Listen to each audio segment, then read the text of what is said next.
பிரபல யூடியூபர் சவுக்கு சங்கர் கைதாகி புயல் சிறையில் இருப்பது நம்ம எல்லாருக்கும் தெரியும். அவங்க முதல் மனைவி பேரு நிலவுமொழி செந்தாமரை. அவங்கள பத்தி யாருக்கும் பெருசா தெரியாது. அவங்க பிக்சர்ஸ் ஆர் வீடியோஸ் எதுவும் பெருசா யாரும் பார்த்ததில்ல. இப்போ அவங்க ஒரு கேண்டிட் வீடியோ ஷேர் பண்ணியிருக்காங்க.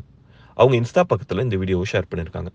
பல நெட்டிசன்ஸ் இந்த வீடியோவை பார்த்துட்டு இவங்களாம் சவுக்கு சங்கரின் முதல் மனைவி நிலவுமொழி செந்தாமரை அப்படின்னு இப்ப கேக்குறாங்க. இந்த மாதிரி இன்னும் பல வீடியோஸை பார்க்க கிரானிக்கல்ஸ் தமிழ் சேனலை மறக்காம சப்ஸ்கிரைப் பண்ணுங்க.